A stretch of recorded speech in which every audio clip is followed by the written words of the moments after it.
Hello, everybody. If you could just take your seats, I'll wait for not long, just a minute, until you're all seated or close to being seated.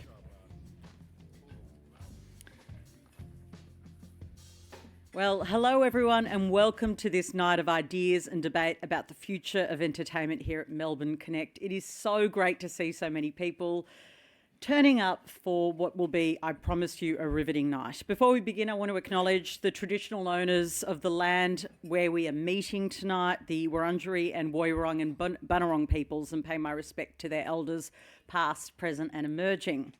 My name is Patricia Carvelis and I'm very excited to be your host tonight. I'm a firm believer that we need to be thinking more about the future and how we shape the future, and to be thinking more about how we set and control the rules, which will be part of our discussion tonight for our engagement in that future. Now, entertainment is at the heart of who we are. It is at the heart of what it is to be a human. What we make is who we are. We are creative beings. Indeed, it is the essence of being human. Technology is, of course, transformational, but without critical thinking about how we use technology, what we're making, whether it's already smarter than us, we need to have those conversations so we're not left behind. Tonight you'll discover how technology is pushing the boundaries of traditional entertainment, creating new and exciting ways for people to engage with content and experiences, from virtual reality, augmented reality and metaverse experiences, to choose your own adventure media, mixed reality, gaming and neurogaming. So let's get stuck in. Are you ready? Are you pumped? Good. Before we kick off, I want to invite Professor Edward Hovey, the Executive Director of Melbourne Connect, to welcome you. Thank you, Patricia. Thank you, Patricia. Welcome, everybody. Good evening. I want to say just two things. The university, part of the function of a university is, of course, to teach. Another part is to do research. But a third part that's increasingly important is for the university to reach out into society, to transition its ideas, its people, its experiences and things out into society. So not only do we do a connection of research and sort of companies, we have a lot of companies in this building, we have all kinds of faculties in this building, we also are trying to reach the intelligent, thoughtful Melburnians, the people from Melbourne, who are interested in ideas, something like a TED kind of experience, TED Talk type experience. That's what this is. This is one of our flagship events. We have them every 3 or 4 months. Our next one is November 13 on education, the future of education. But this one looks to be one of the most fun that we've ever done. So I welcome you here. I hope you have a great time tonight. Please let everybody else know it's free, it's open. I hope to see you this time and every time in the future. Welcome.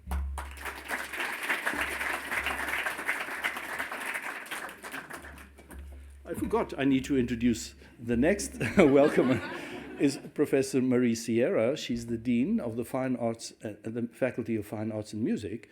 This is sort of her gig here, so Marie.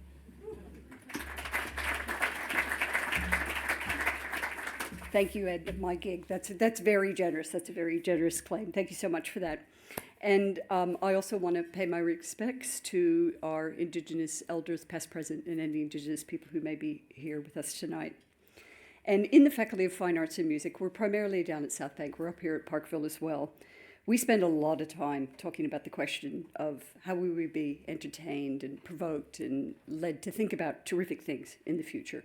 And what are those delivery methods? Because we spend a lot of time teaching delivery methods, but in every delivery method is a particular language that comes through that material. For example, I'm a sculptor, and the word formal, you all know what the word formal means. It can mean how you dress, but it also means how you behave.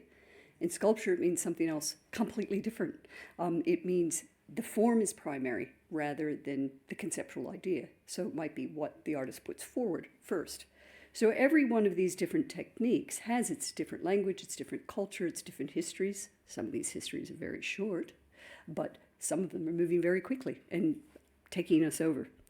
So what does that mean for who we are and the stories we tell? Because where we come from, and again, in the creative disciplines, and that's who I think I'm speaking for tonight, is from a world of storytelling being about our identity, who we connect to, how we understand who we are, what we have to contribute. What are we doing here? You know, how are we going to be in this world? So just telling a story isn't a send and receive kind of relationship. Never really was. You get engaged with a character, you get engaged with the plot line, you get consumed in a film, but it's not as passive as it once was. The people who are in the audience are now interacting with what's happening much more, building the stories, changing the outcomes, identifying with different characters or multiple characters, being those characters, being inside the film or the game or the whatever it is, the metaverse. And how much more exciting it is to be part of that storytelling and story making than being passive. And as Patricia said, we're now looking at this incredible hybridizing of the sort of things that we've come to know very much in the 20th century and 21st century, TV, gaming, film. And it's also now starting to reach into much more traditional forms of creative practice, such as theater, dance, and opera, for example. If any of you saw Jane Davidson's The Magic Flute at the end of last year, you'll know what I'm talking about. That was a great example of being able to hybridize a very traditional form. So as we come to consider extended reality, this yet another blanket term, there's often terms that come in and try to capture everything that's happening at once, like a great lasso. They never quite hang on to that for very long, but at the moment, extended reality is our word to capture augmented, virtual, mixed reality and the world of the digital twin. And then, of course, we've got AI, blending thousands of bits of knowledge into new stories, and we're grappling with what that means as a tool, as a vehicle, but also as a creator in its own right. Where does that lead us? As you said, Patricia, what about when it becomes smarter than us? What does that mean? We spend a lot of time in the universities, you can imagine, thinking about what AI is and does and what it means for the veracity of what a student may submit or a lecturer might say or an academic might publish. But I have to say in our faculty, we're like, woohoo, bring it on. let's play with reality, because we've been doing that for a very long time. Now, of course, the other people who've been doing this for a very long time, telling stories and stories that go back thousands of generations, are our Indigenous colleagues and the people we work with and learn with and from every day. So as we work through tonight, thinking about stories and how they morph and change and have longevity over time, let's remember to pay that respect of those stories that have lasted for thousands of generations. That's an incredible kind of time to think about, way beyond, almost like when in Japanese car manufacture or Japanese manufacturing, when they're thinking 100 years ahead, when in the 20th century we were only thinking 5, 10 years ahead, or just even the next year, the next sale. To think about stories that have that root way, way back for many, many generations is really an incredible thing, isn't it? And aren't we very lucky to work and land and live and work on and play with colleagues like our Indigenous colleagues who have that history with them. So thank you so much for joining us tonight. I think it'll be really terrific. I have a number of staff and colleagues who are talking and other creators around, and I think we'll be very excited with what we hear. Thank you. Back to you, Patricia.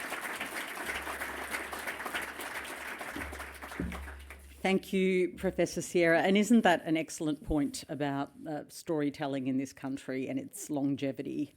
And really, entertainment in this country is not just 200 years old at all.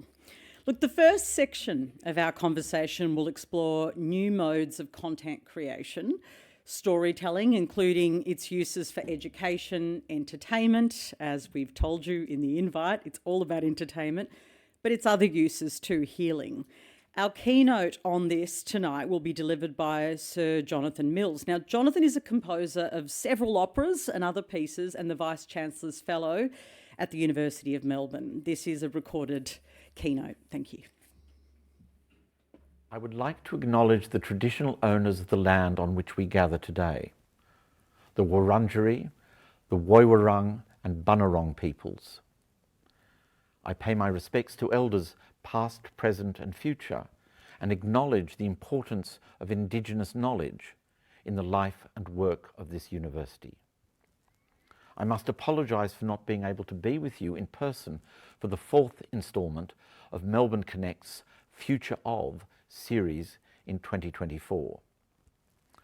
We meet this evening a few metres away from a monument commemorating Melbourne's commitment to equality and individual rights and to social innovation. I refer, of course, to the 8-Hour Day monument, proudly located on the corner of Russell and Victoria Streets.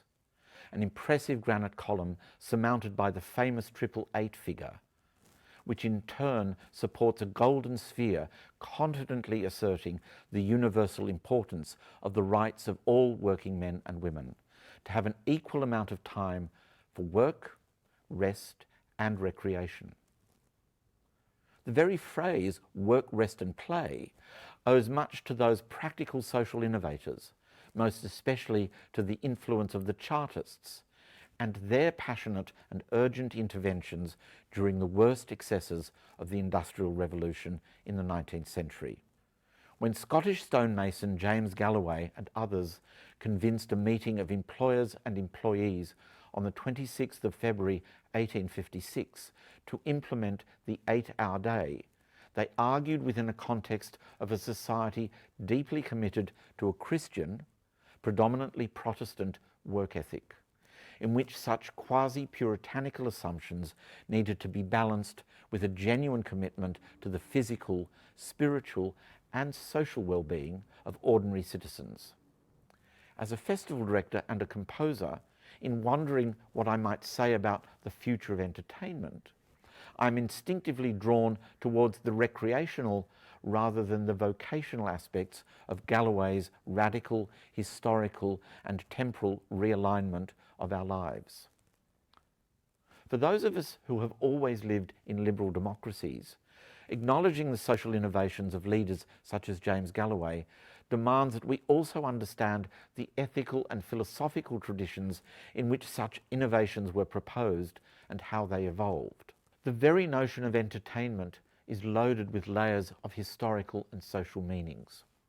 From hedonistic and Epicurean concepts of the pursuit of pleasure in ancient Greece, to the largely undocumented, disparate chronicles of frivolity and excess that are all too familiar to me as a festival director, whether these be elaborate celebrations involving human sacrifices to the sun deities of Aztec or Inca civilizations, or the ostentatious reenactments of the Battle of Waterloo at the pleasure gardens at Vauxhall in London in the early 19th century, the dystopian extravagance of Burning Man in the middle of the Nevada desert just last year, or the countercultural rock and roll confrontations most famously held at Woodstock in Bethel, upstate New York in 1969. To the theatre districts and entertainment centres that proliferate across so many cities in the world in homage to Le Corbusier's concept of a zoned city. To the quite fundamental shift in the notion of originality and authorship that underpin the concept of copyright, that itself has been so potent in the development of the industry and economics of entertainment.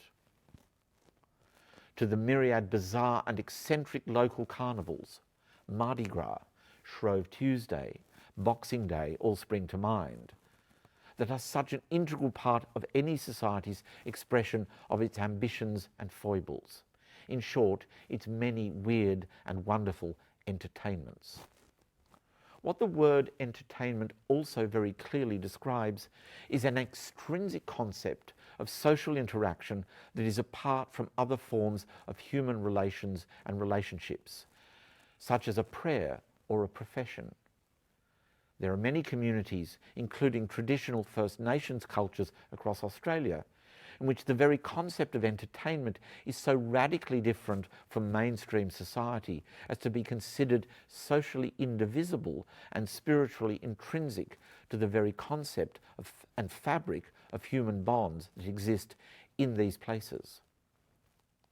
I am sure that the diversity of presentations this evening will inspire us about the many exciting ideas in which the future spaces for digital and live entertainment are to be designed and built. How the strength and efficacy of the legal protections for entertainers might continue to evolve, and the various technological platforms that deliver and mediate diverse forms of entertainment become almost inherent to the creative processes whereby interactive sculptures, surround sound acoustic gardens, and cine theatre, drama that is simultaneous blend of live video, pre-recorded film and virtuosic performance, all of these becoming commonplace, even ubiquitous. It is easy to become almost utopian in one's enthusiasm for the sheer scale and scope of technological advances that will have a very direct impact both on the physical forms and intangible configurations through which our entertainments are devised and delivered. Lest we get carried away, a note of caution. Several speakers this evening will also focus on the dangers lurking within such powerful technological systems.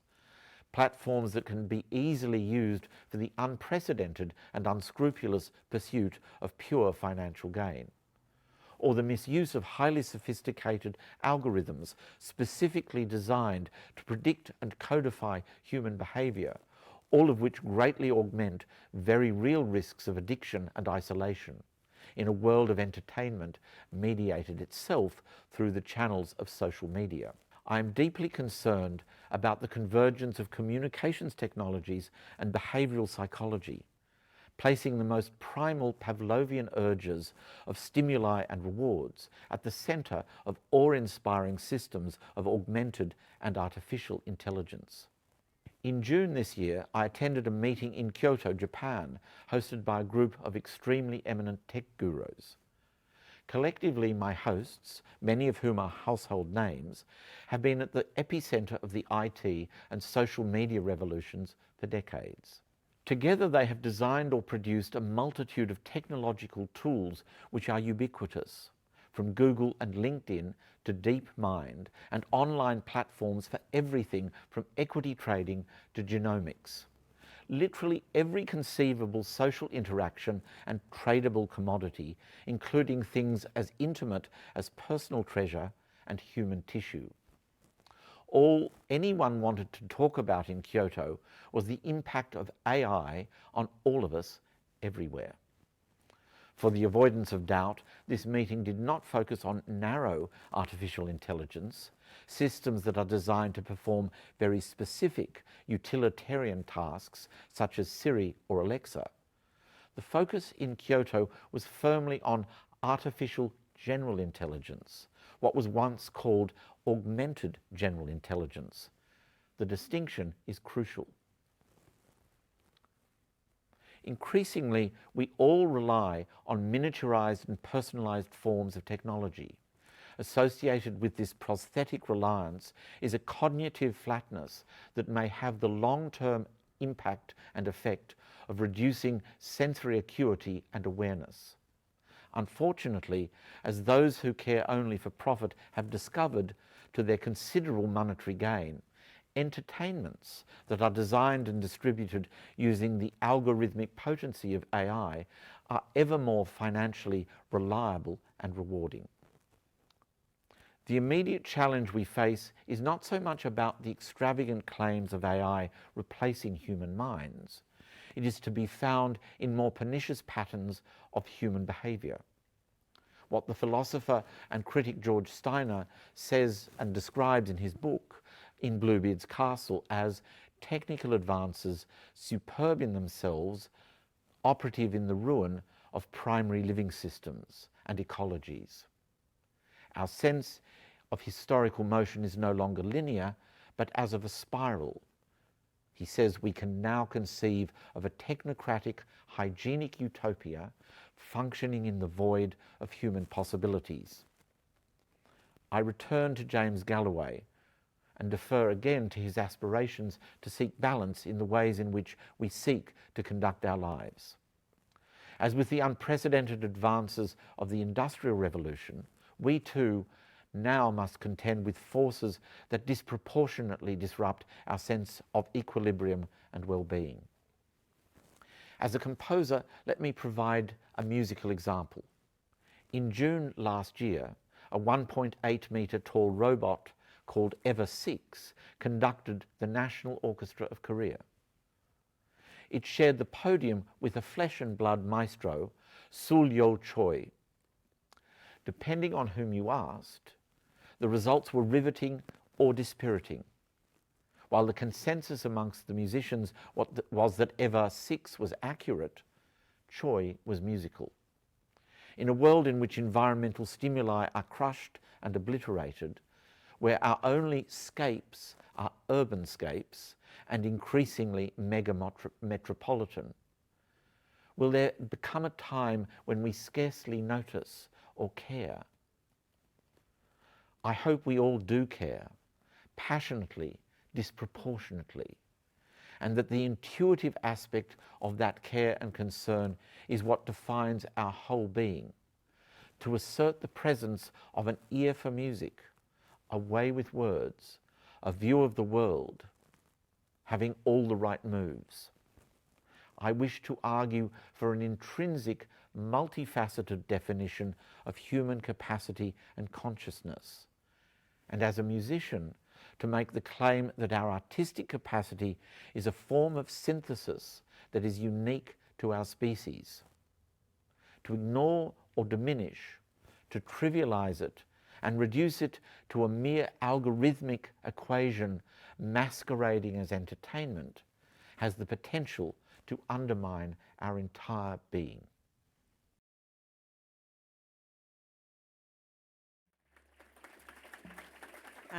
Thank you, Sir Jonathan Mills. That was incredibly provocative. Sir Jonathan Mills set a very large context, I think, covering all kinds of entertainment and culture across all ages. Now, new technology is being developed right now in making it possible to create content and experiences in new ways. He talked about stimuli and rewards, psychology. I can't wait to have these conversations. Let's start with our first panel that will discuss creating this new content. I want to welcome to the stage Jess Rawlings, who's the CEO and the co-founder of Next Level Collaboration and a PhD student at the University of Melbourne. Joey Egger is the VP of AI, Games and Emerging Tech at APAC. Kerry Elmsley is Executive Director of Programming at ACME. And Dr. Solange Glasser is a Senior Lecturer in Music Psychology at the University of Melbourne. Please welcome all of them.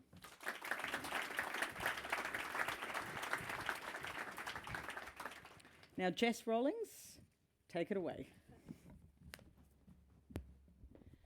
Thank you, Patricia. Yes, hello everyone. Thank you for coming along tonight. I'm Jess. I'm a speech pathologist, a researcher, and the CEO and co-founder of Next Level Collaboration. Next Level Collaboration is a social enterprise that runs social capacity building programs for neurodivergent children, like those who are autistic or have ADHD. We use cooperative video games to help them build important skills for collaborative teamwork and for life in general. I'm also doing my PhD on top of all that on the experiences of neurodivergent women in gaming communities. We now know that the stereotype that video games for boys is not true, and women now actually make up almost half of all gamers. But unfortunately, they're not always welcome in the gaming world. I went to uni, I did my master's, and I've worked in a whole bunch of different jobs which helped me get to where I am now. But I wouldn't say that any of my formal training or work experience is why I ended up the captain of the Next Level Collaboration ship. It's my lifelong love of video games that has not just helped me grow a successful social enterprise, but also build a community with my neurodivergent staff and the kids that come to our programs. I'm neurodivergent myself, but I didn't get diagnosed with autism until I was 19 or ADHD until I was 23. And to be really honest, school was tough. I did really well academically, but I really struggled to fit in and make friends. In grade 4, I got a PlayStation 2, which was the absolute peak of technology at the time. And suddenly I had something to talk about with the other kids at school. I could chat about new games or give them advice on how to, beat a level that I'd done at home.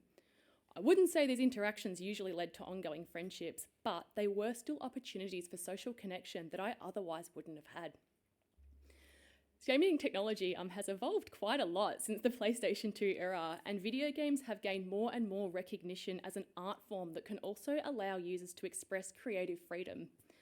I could talk for hours about hundreds of different games, but I only have 5 minutes today, so I really want to focus on a game that I do think just perfectly encapsulates how games can promote creativity and community.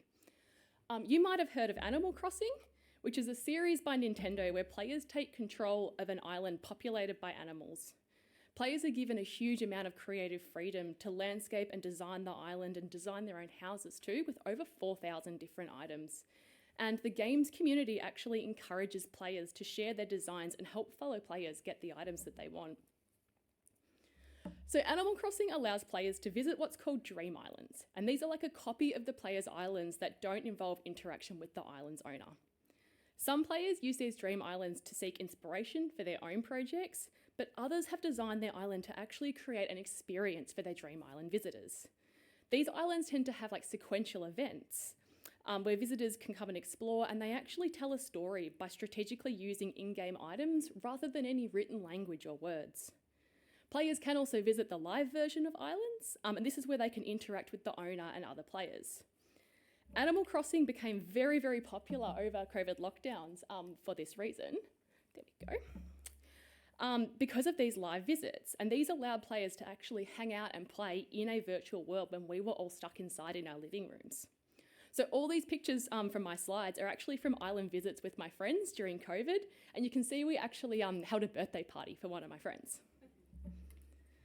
So something that's really, I guess, amazing about the virtual space of Animal Crossing is that it does transcend geographical barriers.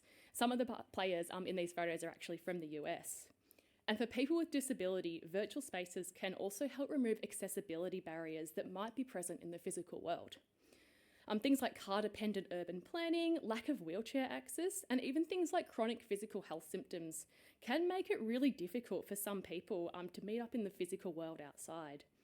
For a lot of neurodivergent people, like myself and a lot of the kids I work with, Animal Crossing also has really flexible communication options. So players have the option of voice chat or text chat, and when they're visiting other players' islands, they can also use over 88 different reactions to show different emotions or gestures. There's things like laughter, sadness, sneezing, and even different dances. There's no right or wrong way to communicate with other players, and the game lets players choose what works best for them. The video game industry is huge, it's only getting bigger and bigger, and there's more focus on players experiencing a virtual world rather than just playing through a set list of tasks. And for a lot of players, these virtual worlds exist in parallel to the physical world as a more accessible space where they do have the freedom and flexibility to be themselves. How these virtual worlds operate is only going to become more complex and realistic as tech evolves, like in the case of VR. But I do think Animal Crossing proves that something just as simple as an animal-populated customisable island can be incredibly meaningful to people all over the world.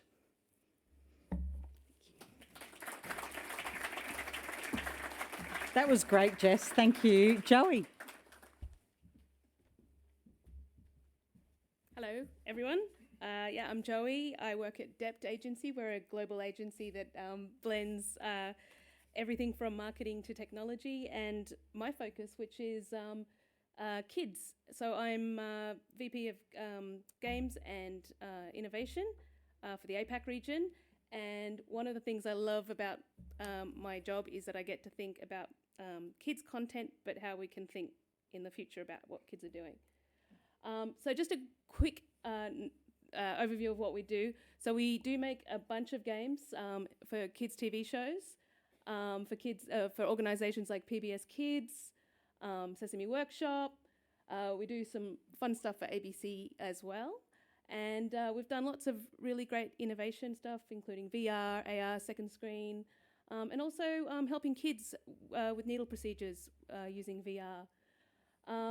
And then we've also been playing around with AI for kids, and that's something that I'll get into in a bit. So I thought for my topic, it's about kids and the future of entertainment for kids, and I wanted to just have a look at three big topics that are always on my mind at the moment. So the first one is IP and brand flexibility. So one of the things that we're realizing when we're experimenting with AI, not just for kids, but for all of our different brands that we work with, is that brands and IP holders really actually need to start thinking about their brand in a different way. So you can't be really strict with your brand anymore if you're going to really embrace tomorrow's generation of content users and digital content users. You really need to kind of maybe think a bit more creatively, let go a bit, and see how you can, trust the audience to embrace your brand and your IP in different ways. So a couple of examples I thought were really cool. One is the NFL Toy Story Fun Day Football, which was actually released last year.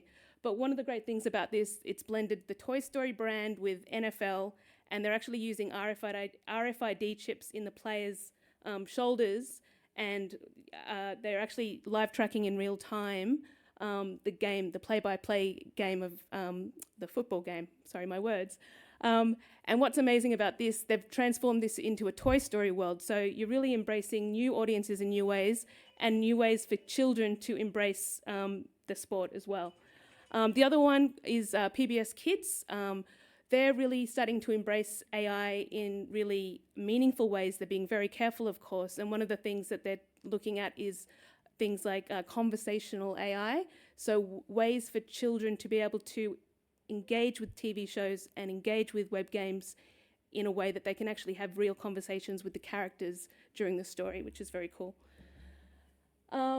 We've had a lot of clients that we work with at Dept who are always asking about gamification. So this is something that's only going to grow.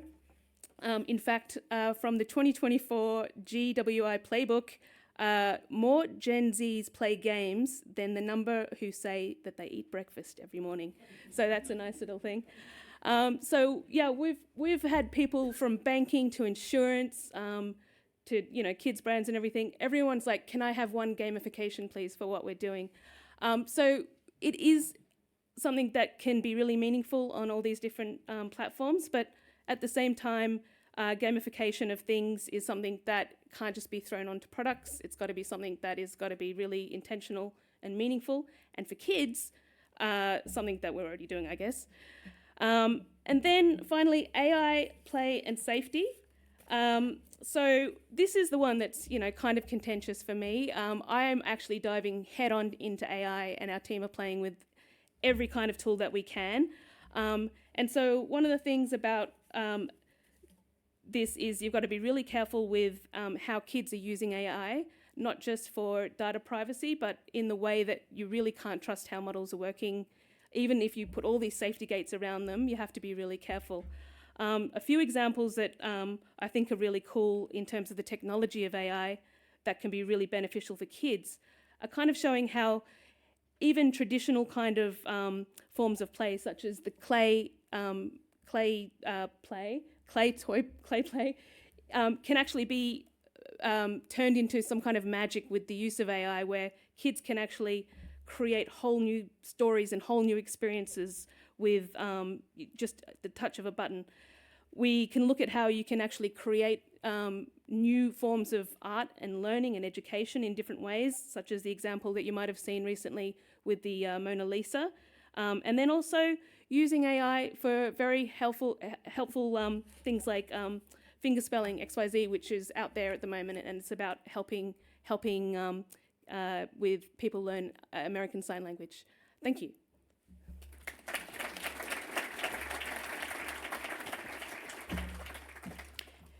Thank you, Joey Yeager. Come up onto the stage, Kerry Elmsley.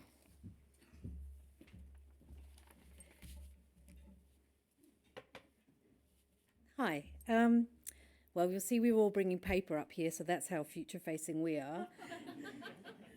I think it's important to define and create the future of entertainment in a way that helps us think about the past and how we understand the social contracts we make around what entertainment is and does.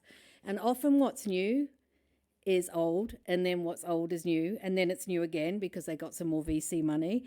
And to create the truly new, there are things that we have to evolve and things we might even need to leave behind.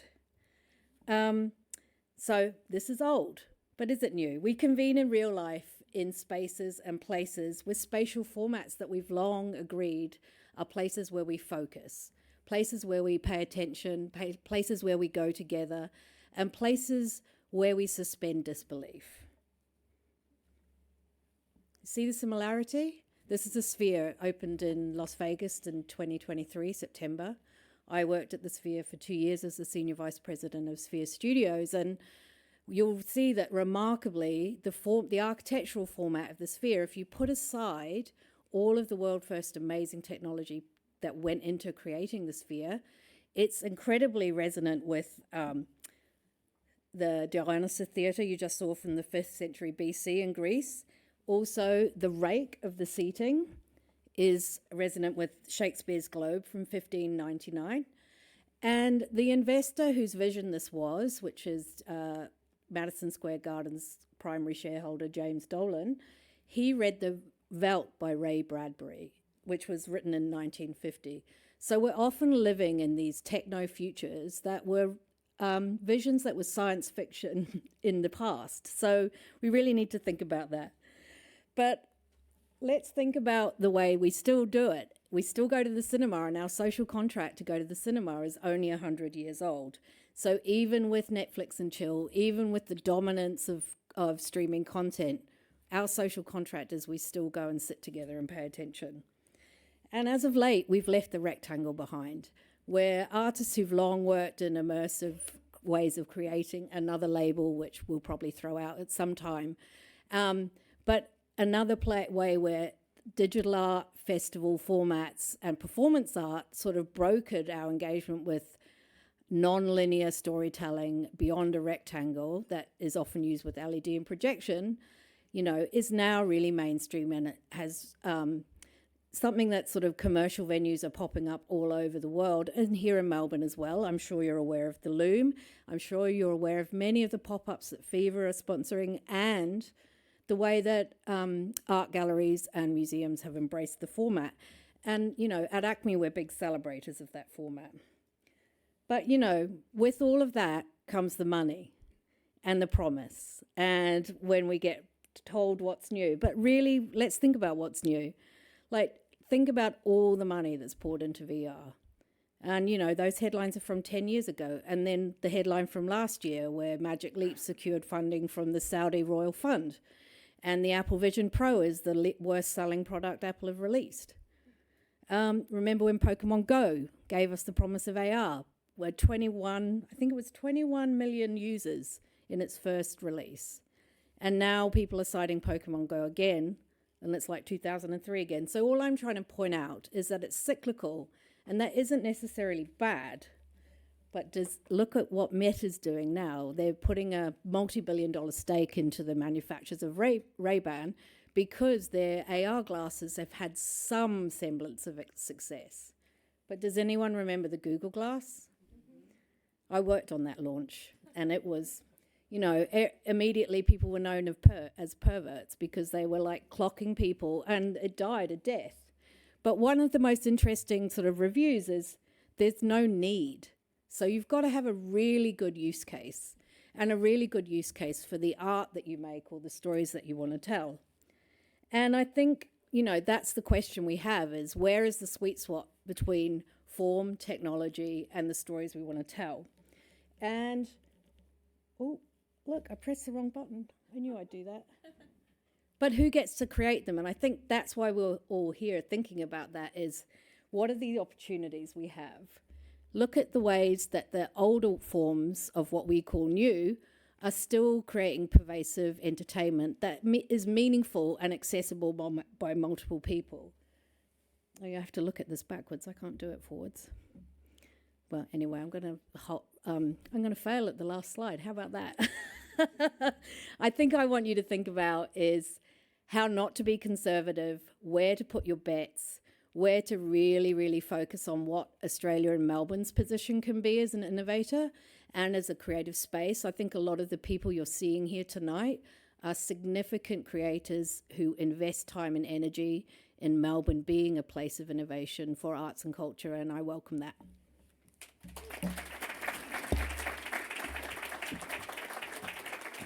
That was fantastic. No failure. Okay, that not one. Dr. Solange Glasser is our last speaker, and then we'll have a conversation. Right. Thanks, PK. Hi, everybody. So I'd like you to have a think about something. Why do you listen to music? Why do you read books? Why do you go to the theatre? Why do you spend hundreds of hard-earned dollars on those Taylor Swift concerts tickets? And I'm sure there's a few of you in here. There we go, PK. So I suppose the real question that I want to ask you is, what is the value that you place on the arts and entertainment industries?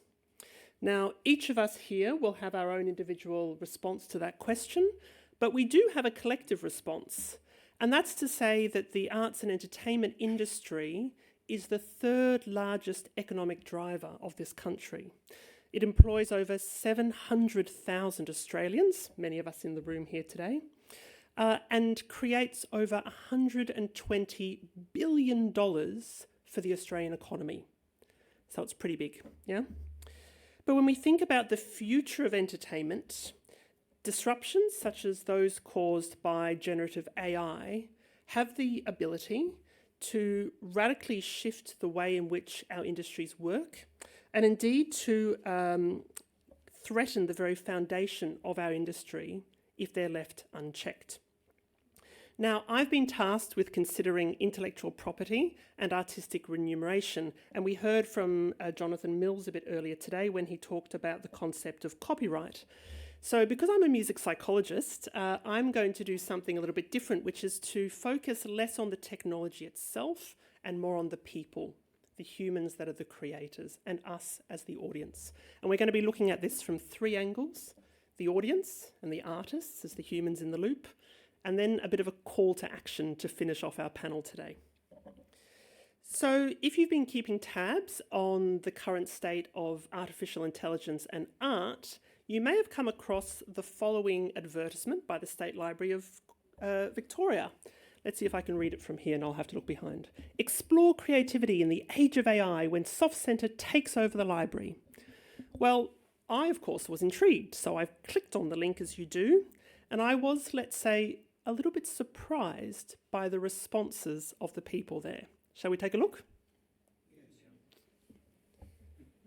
I'm going to let you trawl through those. But we see absolutely disgusting, foul and abhorrent. And I love the one at the end here. Can we see? We've got a pencil. The tool of real artists. AI, the wet dream of the moron. But wait, there's more. AI art isn't real art. Okay? Where does the State Library stand on the theft of artist copyrighted works? And the last one there, ew, what is this? 7th stage of hell? Apart from the fact AI is taking over everything. And I'm going to end with one comment that I think sums it up perfectly, which is simply, no. No. So this gives us a really nice snapshot, I think, of the current way in which people, our audiences, are thinking about this delivery of AI art. And we could see in those comments that some of those comments were actually from artists that have had their property, their intellectual property, stolen for these generative AI machines. So we're starting to see this camp. On one hand, we have this dichotomy, I should say. On one hand, we have the artists that are fully embracing AI, as were obviously the artists that are being championed by the State Library, and on the other, the artists that are really pushing against AI as a tool.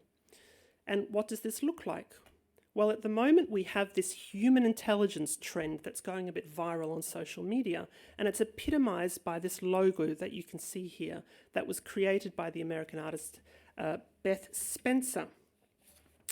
And Beth writes that she wants artists to take her logo and to redesign it, but she does have rules, and this is the first one. Redraw this in your own style. All materials welcome, except AI, haha, if that wasn't obvious. So what's really interesting there is that we're seeing that AI is no longer just thought of as a tool, it's an existential threat to be pushed against.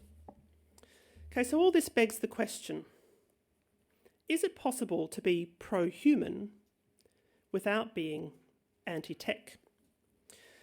Well, to answer this, I'm going to go back to that first question that I asked you at the beginning of this presentation. What value do the arts and entertainment industries have for you? If we collectively value the arts, and I don't just mean the songs, the stories, the films, but if we collectively value being creative, the time and the effort that goes into thinking, feeling, and doing, then we must support the humans that take that journey. Intellectual property, as we currently know it, IP, is a poorly applied band-aid to a real societal acknowledgement of the value of the arts. Now, because I've only got a few more moments, I'm going to leave you with a call to action. Let us advocate to our government ministers, maybe we have some in the room here today, to trial a universal basic income for our artists. Let's explore what the creative and cultural impact of financial stability will have on our arts and entertainment sectors. Kerry, you mentioned it before, but Victoria is the creative hub of Australia. So let's be bold, let's be creative, and let's ensure and demonstrate through our actions that the value that we place in the creative arts and in our entertainment industries is real. Thank you.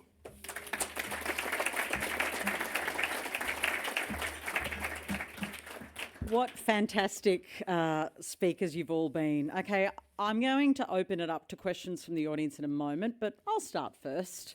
I got a couple of questions up my sleeve, actually.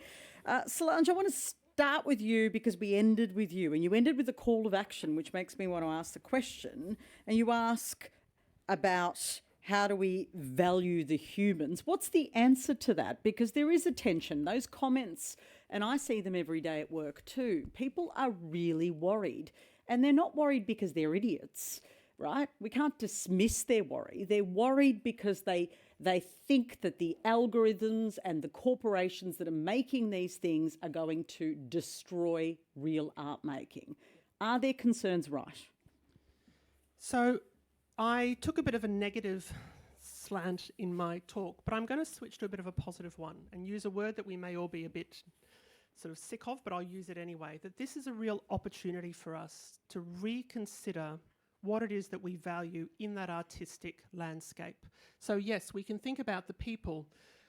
What we have a tendency to do in our culture, in our society, and it's relatively modern in the scope of the millions of years, well, thousands of years that we've been on the planet, is that we focus all of our value propositions on the works of art themselves, on the product that's the end result of the creative person and the creative process.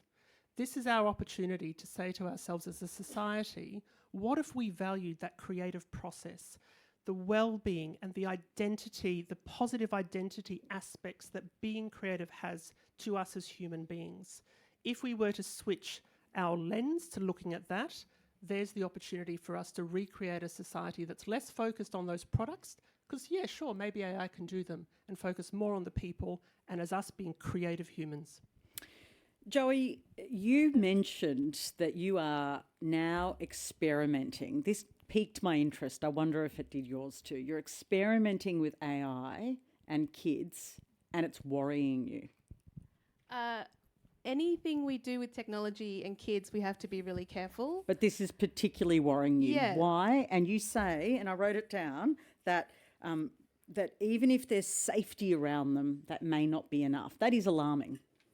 So first off, I would like to say that for the regular kind of interactive content we do for kids, there's lots of safety gates and frameworks around with regulations such as GDPR in Europe and COPPA in America, and we also have regulations in Australia.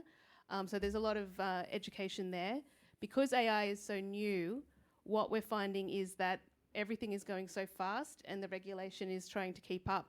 Australia's actually been quite good at the moment, so they've got some stuff happening at the moment, but everything else is something, because everything is so new, you have to be really careful.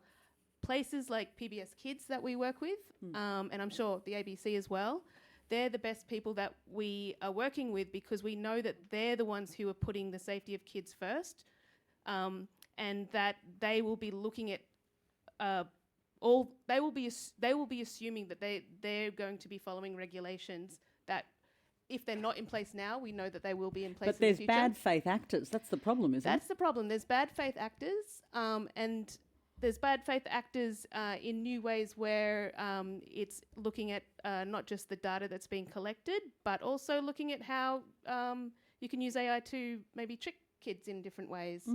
But for me, what we are focusing on Adept is looking at how we can incorporate safe practices for kids. Not just, so we've got this magic storybook that people can see outside. We have never actually published it live because we are being very careful. But what we are learning through this and showing it to everyone is that we're understanding the guides for best practices. We're understanding how we can actually help our clients build in safe practices and advise them as well. And they can advise us. And it's allowing us to have a head start in being like the thought leaders in AI and safety for kids. Jess, you said something pretty amazing, that basically it's transformational for kids that are excluded, which is the opening of the door to actual inclusion. Do you worry, though, about that kind of being turned on its head and exploitation? I think it's like any context where, we have to know how to use things safely and responsibly in the same way, that we drive a car safely and responsibly. So something we talk about is explicitly teaching skills, to have a healthy relationship with gaming as well. So that might be, what happens if you see something that makes you feel uncomfortable online, or learning, how to use privacy features and what information do you feel comfortable sharing and not sharing. Because I think, I'm getting towards 30 now, and gaming's been around since I was a kid, and long before that. It's not going anywhere. And I gamed in the 80s. Exactly. We had Tetris and Pong, and my mum grew up with the Donkey Kong flip up. Yeah, they're fantastic. I'm like your mum. But I think, it's really around, it's a type of well-being skill, is learning how to look after yourself and keep yourself safe in these environments, because they're not going anywhere. And like you said, for a lot of kids, this is where they do have a space where they feel like they can belong and communicate and interact the way that works best for them. They might not have the opportunity to in other contexts. Anyone got a question? Well, over there. And that was quite definitive too. Yep. Wait, Mike's coming to you. Oh, there we go. Yeah. Hi, I'm interested in the universal basic income call, and in particular, how do you think about the difference between universal basic income for our artistic community as opposed to grant systems that exist, such as Creative Australia, or it used to be the Australia Council, that have funding bodies there? So how do you think about that difference, and what are the benefits we see from that, or that you would imagine coming through? Thanks for the question. So I'm not an economist. Let's just put that there first. I think that, again, what this all stems down to is us being able to redesign a future that we see fit, that's ethical and that's moral. And we've talked a lot about that, I think, both from Jonathan Mills's conversation that he had with us to what Marie said earlier on. We really get a chance now. This is one of those moments in history where we get a chance to design what we want the future of the entertainment industry to be. Now, what I'm advocating for is that we put humans at the centre of that, our artists at the centre of that. We pay other professionals in our society a wage for what they do. We don't question it. It's just always been the way it is. For many historical reasons that we were not going to go into today, we don't do that with their artists. What we do is we place value on a product. And that value is often very socially mediated. So the experts get to decide what has value and what doesn't. What I'm suggesting is that we need to completely rethink that and say to ourselves, do we value our artists? Do we value, again, the third largest economy in our country? If we do, put our money where our mouths are and pay people. Another question over there. Sorry, just following on from that, Greg Miller, I founded an AI tech company. I feel like the evil empire or something. Well, only if you're doing it badly. You're doing it well. In this context, so for every other profession, we say use technology, learn to use it so you don't get displaced by that technology. Learn to use it in your profession. I'm a graphic designer, for example. Use it in my work. Is there not a world where the artists are using these technologies to create new types of art, and therefore we're not suggesting UBI to them, but that there's a similar path, but leveraging technology, and it is a human path? Kerry? I embrace that approach. I think that's all part of experimentation, though. And so, I got positioned in a con, but we work with artists who use generative AI in lots of their practices and also lots of their, behind the scenes things as ways to experiment. And I think it always will be the case that artists are the innovators in new technology and, in fact, the leaders of mass adoption. Joey? I was just going to quickly say also that I seem to remember when Photoshop and Premiere came out, there was worry that that was going to replace art as well, or artists as well. Oh, we freak out whenever something comes along. Yeah. And I understand AI is a whole different ballgame, but I also see people in our agency and other creators, as you were saying, really using AI in really creative and special ways, and so there is that mix of the way that it can actually really enhance it. Yeah, Joey, there's one thing that you said as well. I was so interested by this, and I have kids, and many of you may, have been kids. We've all been kids. We had to start that way. But just making stuff where you can talk to the characters. Wow. Oh, yeah. My daughter would go crazy for that, right? Yeah. And as a child, I used to talk to the screen. I don't know if you did, but I did. Didn't talk back. I mean, this is an incredible pathway in terms of designing interaction.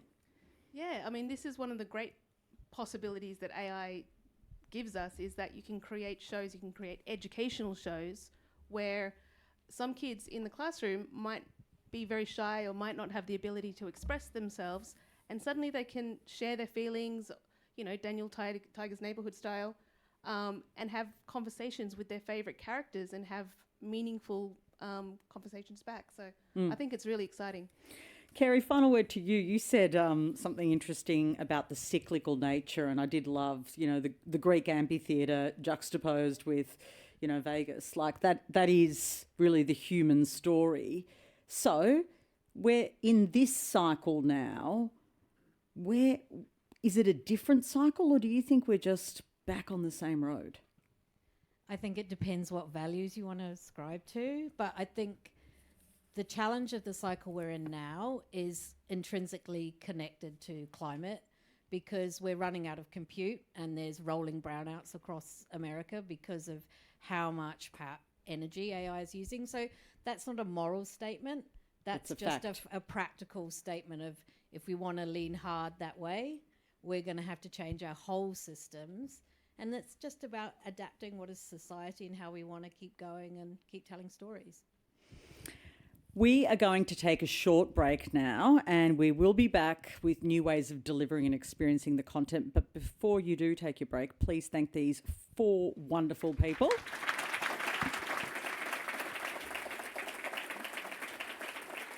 So you have to shuffle off quickly because it's a very short break. Thank you.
Okay, everybody, I did say short, so I'll give you a couple of minutes to get to your chairs so we can start our next session.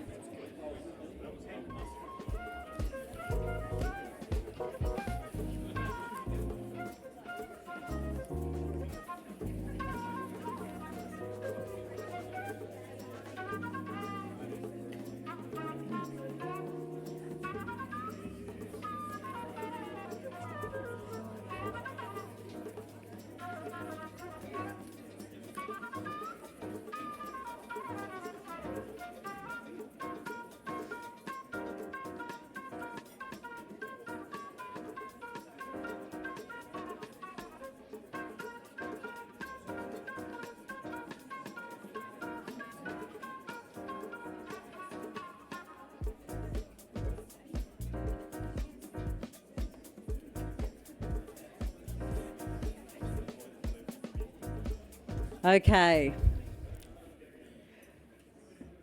I feel like I want to be at the theatre and, you know, they do the dinging. I haven't got a dinger. I should have got a dingy yeah, right? Because I always get really anxious when they do that at the theatre.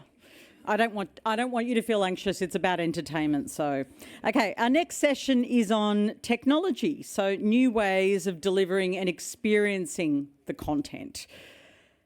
We're going to start with, thank you for lowering your voices. You're a very good audience. 4 tech demo presenters to show us their wares. Come to the stage, Trent Clues de Castella, who is the co-founder and the CEO of Foria. Yeah, keep it going. Peter Gray is the co-founder and the CEO of twinlabs.ai. Charlie Woods is a lawyer at EMT Partners. And Chris Smiles is a principal and co-founder of Smartform Architecture. Take it away, Trent. Great, it's wonderful to be here. I have 5 minutes, so I'm going to jump straight in. So I'm from Foria, I'm one of the co-founders. We're just based down the road. We're a team of 30 futurists tinkering with this new space of immersive technology. And one of our guiding North Stars is ultimately the question of whether or not technology can actually connect us with nature. We're on a mission to actually explore how these new types of embodied experiences can then empower the next generation of change makers. And we hope in a way that, whether it is through a headset or through some multimedia installation, we can just reconnect with the awe and wonder of the natural world around us. Some of the work that we do as a studio is we straddle between these two worlds, which fundamentally is content and software. So on the content side, we're all probably familiar now with 360 video, maybe 180 video. We call this immersive media, right? So it's sort of a seated, you're looking around, you're in an environment, but really you have no agency or influence on the content that you're experiencing. However, then on the right side, when you bring in software applications, you can then start to introduce more interactivity, where we feel that this actually gives more agency back to the individual, where they can start to shape and control their experience.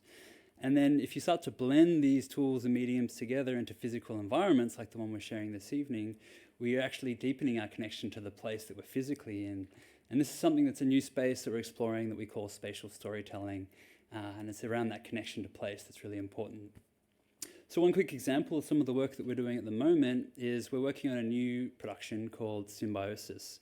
And we're wanting to help people appreciate the relationship between, the natural world and the systems around us. And so specifically, we're looking at, for this first example, the symbiotic relationship between anemone and clownfish. And so the way that we started is we started to blend in wide-angle stereo 360 video, which is actually rendered as a spatial video. So you can start to interact and poke your head inside a little portal. And then as you get more control, all of a sudden, the portal opens up into a 3D world where then you get to meet a little AI fish, or really we just call it a fish brain. And we wanted to play with the idea that there is this sort of sentient relationship that can translate through, AI in this instance, where all of a sudden, if you reach out to touch the fish, it will swim away.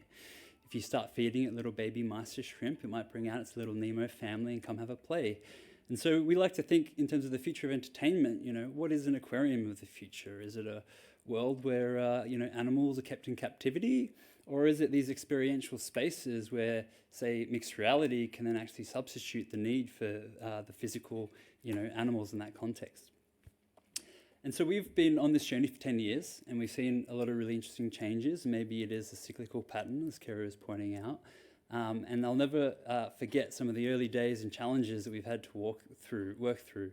And specifically now, it feels like we are at a really exciting point where the visual quality and the affordability of the hardware is in a pretty unique position that feels more accessible, to our, community. And so some examples here, I'll never forget the first VR shoot we did where we had a Frankenstein GoPro rig and we had to hobble it together, and the painful post-production process of stitching this together on software that really wasn't intended for this application, to then buying, more complete uniform 360 cameras that still were pretty exorbitantly expensive, about $50,000. And now what we're seeing just recently, if anyone's caught the launch of the Apple Vision Pro, they actually partnered with Blackmagic, an incredible local camera maker, where they've created what is now cinema-grade VR for about $12,000, which is pretty remarkable to think about. A few other examples, when people kind of question, why VR? Why would I want to go into a rainforest virtually if I could go to the thing in real life? Of course, obviously, we would suggest the latter there. But at the same time, these mediums can then start to reveal aspects of the world that maybe are invisible to us. And so for Symbiosis, we're exploring how we could shrink you down to a clownfish, and all of a sudden you can see a coral in a kind of macroscopic perspective. But then what if you were to examine the little polyp on the coral and then see that it is a living organism feeding off the plankton floating through the ocean? It's these types of, applications that we're really excited by, because all of a sudden there's things that, we can't possibly experience through our own naked human vision. Beyond that is more recently, we're sort of playing in the space of interaction. We want people to have fundamentally a more embodied experience, right? And so hopefully some of you had a chance to try Jalemba outside, which is the Yulungi word for the Daintree. It's a really special experience. It's actually so wonderful to hear about Professor Sierra speaking about the storytelling gifts that our First Peoples have in this country. And so we've created an interactive mixed reality experience where we invite people to have more agency in the interactions. And so one of the really remarkable things that we hear is actually some of the perceptions that obviously aren't being stimulated, such as smelling smoke when they're smoking themselves in. Or if they're splashing in the water, they feel a coolness in their hand. Or even a little tingle when they're reaching out and they see the butterflies fly around their hands. And so all of a sudden, just through sight and sound, we're starting to stimulate the mind in new ways through this more embodied experience. And then lastly, around the corner, if you get a chance afterwards, is a new experience, which we're really excited by, collaborating with a local street artist, Roan. And so this is an exhibition called Time After Time. And so we've taken some of his works, created an interactive digital twin, and then all of a sudden sort of anchored it to these physical objects from his shows. So as you walk up to that physical chair, you see a little virtual letter on the chair and you pick it up, and then this world slowly unfurls and opens up around you. And it's quite a delightful, magical moment where all of a sudden we're not trying to transport you somewhere, we're trying to extend and transform the actual physical space that you're in. And so really excited by that. I love just beneath me on this lectern here, it's talking about people and place and possibilities. And I think that for us is the crux in how we're experimenting with these new, creative tools to then actually fundamentally just connect people and place in more meaningful ways. Thanks.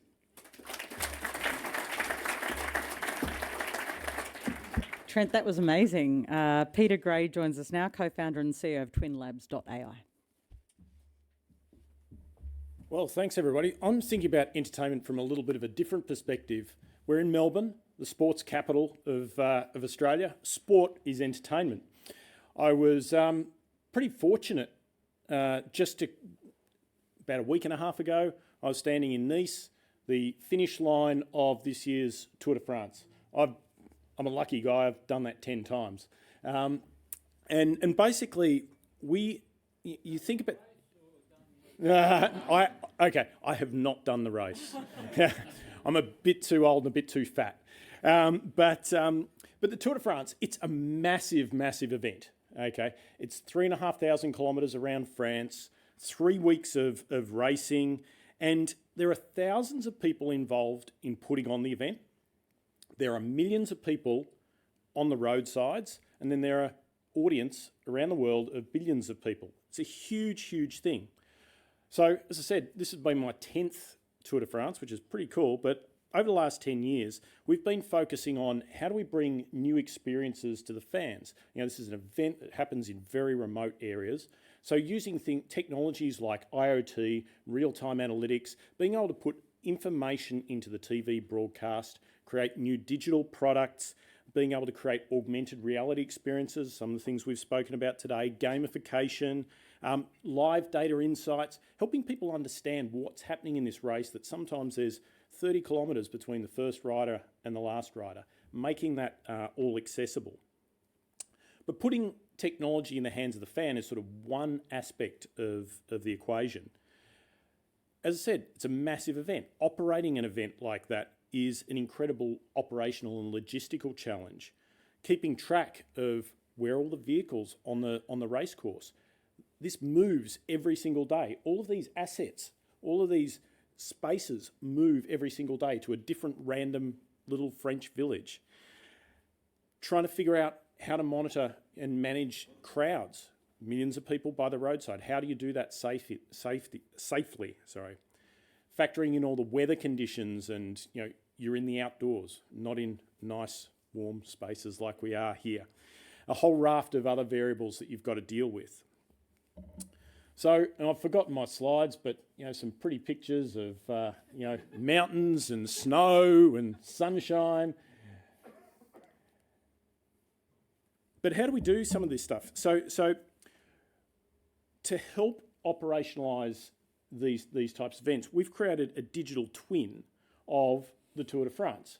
And so what we're doing is taking all of the information from around the race, putting sensors in vehicles, in VIP spaces, weather sensors, etc., bringing that all together into this digital model of the entire event. And so that really allows the event operators and the people who are working at the event to do simple things like find. I turn up in the morning. How do I find where I'm working today? Because I'm in a different village. Basic things like that. If there's an incident, if there's a crash, how do we make sure that we get medical assistance to the rider, or neutral service to make sure that a bike gets a spare wheel? All of these basic things that are involved in running and operationalising an event. And so when I think about technology and the future, I'm a technologist. Okay, so I think about the tech stuff, and I go, we've talked about some great immersive experiences, things like spatial computing, IoT, so it's Internet of Things, connected buildings, connected cars, connected us, and AI. And so, imagine if you're an event operator and you had this, you've got all this stuff going on, but being able to create a 3D model of your event integrated with all the live data. You could monitor, the people movements across a music festival, be alerted when there's concerns around a potential crowd crush, recommendations on how to avoid that. You could optimise where you place your staff so that you create a great experience for the people at the event, but also make sure that you've got the right levels of security in the right places. You could enable your team to operate more remotely. So it means maybe you don't need as many people on site, reduce your environmental impact through travel, reduce your operating costs, and use things like AR and spatial computing to help people navigate through the spaces.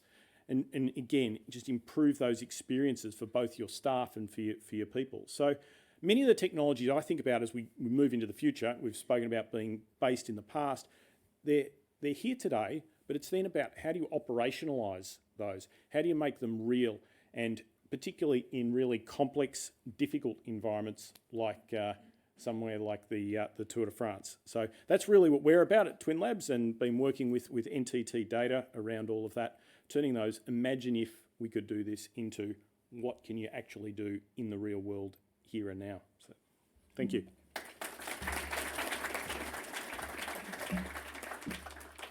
Thanks, Peter. Charlie Woods joins us, lawyer at EMT Partners.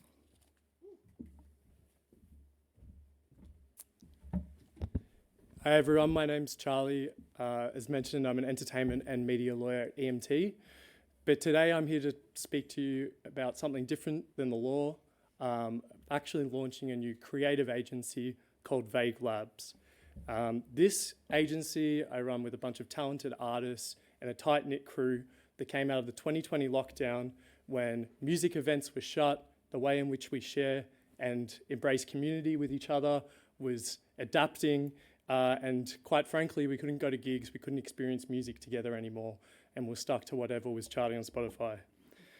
And during this time, there was an interesting movement. As many negatives came, there was a lot of really interesting underground movements, and more importantly, things that have adapted the way of how we live today. One of those was an extremely niche environment called VR Chat, which is an application using virtual reality. And this was an emerging scene where virtual artists were grouping together in environments, sharing music, collaborating, creating, and sharing ideas on how they want to live, how they want to perform, and how they want to write music. During this time, members of our team created a club. You know, what better way to experience it than create a virtual nightclub where people could attend and create some kind of groundbreaking place for people to experience music and still interact as we do normally. So this club became popular overnight in 2020. People from America and Japan predominantly took up space there, as well as people here in Melbourne. And it received critical acclaim as well. The New York Times wrote about it. Resident Advisor put together an hour-long documentary which explains this emerging scene. But the big question was, what happens when things open up again? Where are we going to be? What we found was people who were in this space, a lot of them were struggling to find a space that really welcomed them for who they are. As we know, people find places in the physical world challenging at best, and Lona became a sanctuary for those with social anxiety and accessibility needs, where they really offered a sense of belonging and creative freedom. However, we understand that VR is not for everyone. And we also understand that not everyone wants to put on a headset or, has the means to at all. And this is really where Vague Labs comes in. What we've done is brought this virtual environment that has been booming, that has been emerging, specifically in the music scene, and brought it into the real life event space. So here you see a diagram where we've really created, as Peter mentioned earlier, essentially a digital twin of a real life venue. And these venues in VR chat are replicants of real venues across the world, but slightly different interpretations depending on the style and how people like perceive what architecture they like, etc. So you see on the left side, people attending an event as they would in real life. But in the middle, we have an LED screen or projection, which essentially acts as a mirror into the virtual world. This brings us to the place of people who are attending gigs virtually in essentially the same space, creating hybrid environments and enabling audiences from both worlds to connect, interact, and experience art in a unified space. So our previous events were at Collingwood and Abbotsford and other industrial kind of locations across Melbourne, where our artists meticulously 3D mapped venues that we were performing in. So to the blind eye, you'd be standing straight in the middle and it'd almost be an optical illusion as to where you were and to who you were collaborating with. At the moment, we're working in ways that you can collaborate with people in the virtual place by putting microphones and speakers, and imagine talking to people in Japan and America while you're sitting in a random warehouse in Melbourne. It's truly something to think about, at least for a second, is the scenes and the art that we enjoy in our place and the communities that we connect with. Why do they have to be bound by the locations we're in? Why do they have to be bound by the communities that are putting it on? So for those yet to experience a VR club, and I'm assuming that may be a few of you, just a guess, just around the corner outside, we've set up a studio where a couple of our artists have put on what would be at the moment probably the third biggest VR club in the world, called Learner Online. You can put the headset there, experience that environment. This itself is not a hybrid environment. This is just to show and have a look at something that's genuinely underground and interesting at the moment. The hours and hours, like hundreds of hours of work that goes into mapping these locations and just to get an insight into what these events do. So very much appreciate it if you give it a go. Thanks for listening. I look forward to going to bars in Japan again. Okay, Chris Smiles, Principal and Co-founder of Smartform Architecture. Well, I think I can safely say we're probably not having as much fun as these guys. Hi everyone, my name is Chris Smiles, Principal Co-founder at Smartform Architecture. Along with my business partner Joachim at Smartform, we're very passionate about leading the way in the design of sports, leisure and entertainment venues. Imagine a future where venues are more than just places to watch events. They are immersive hubs that seamlessly blend real and digital worlds. Each visit will be personalised, interactions will be deeply meaningful, and every moment will be a unique shared experience. Emerging technologies such as flexible screens, motion controls, haptic device, smart glasses, virtual and augmented reality are creating a new realm where real and projected worlds merge to offer a complete sensory illusion. The stadiums and arenas of the future will evolve into technological fortresses. Connectivity and interactivity will be at the forefront. With the advent of 7G, venues will incorporate AR and mixed reality, drones, artificial intelligence, and holographic display. Picture blockchain ticketing, autonomous smart parking, and ticketless entry via facial recognition. These smart venues will support high-speed, low-latency streaming of 4D volumetric video, delivering ultra-high resolution live event content to global audiences. We'll witness the rise of third venues, public spaces distinct from home or stadium, designed to offer cutting-edge sports and entertainment technology. These venues will feature interactive tabletop technology, holographic replay, and 4DX experiences that add sensations like motion, wind, and atmospherics to live event viewing. Future technology will enable fans to interact with and influence game day experiences. Fans will have the power to vote on team strategies, substitutions, player lineups, and even branding, club strategies, and hospitality. In our homes, we will experience sports and entertainment in new personalised ways. Devices like the new Apple Vision Pro already offer unparalleled resolution and immersion, allowing us to tailor content and access a wealth of live data and customize each sporting and entertainment experience.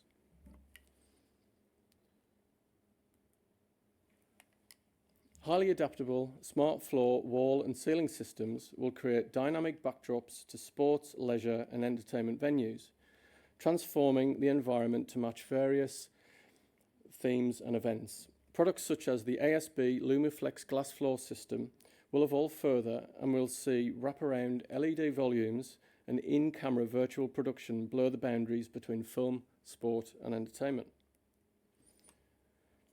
One of our current projects, the NBL Centre here in Melbourne, exemplifies these advances. Our collaboration with the NBL, Sport and Rec and Creative Victoria aims to create a highly immersive multi-purpose facility. The facility, equipped with Internet of Things sensors and devices for elite performance data capture, visualization and coaching, as well as esports, interactive arts and cultural events. This project enjoys a collaborative approach to open innovation, partnering with some of the University of Melbourne's creative and scientific faculties. And for that, we extend our gratitude to Shane Ridley and Professor Sierra for their teams and their invaluable contributions. Future entertainment venues will lead the way in immersive technology. Imagine attending a concert where the stage floor is brought to life with large-scale holographic content, merging performer and audience. Theme parks will transport us to fantastical worlds. With unprecedented realism, innovations in technology will create multi-sensory experiences that transform entertainment venues from mere destinations into immersive worlds. Envision a world where every moment is infused with the excitement of a game. This shift isn't just about how we interact with sport and entertainment. It's about revolutionising the entire engagement with the world. Gamification, which introduces game-like elements into physical contexts, is reshaping entertainment. Sports are evolving into interactive experiences where fans can influence outcomes, earn rewards, and compete in virtual arenas. Similarly, entertainment is transitioning from passive consumption to active participation, blending reality and play. So, as we look to the future, the landscape of entertainment is brimming with possibility. In Melbourne, a city renowned for its vibrant cultural tapestry and innovative spirit, the future of entertainment venues will transcend traditional boundaries, evolving into dynamic hubs, pushing the limits of creativity and interaction in ways we've only just begun to imagine. Thank you.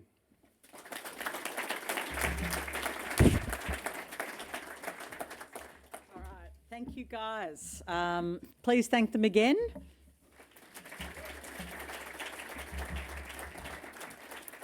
Wow.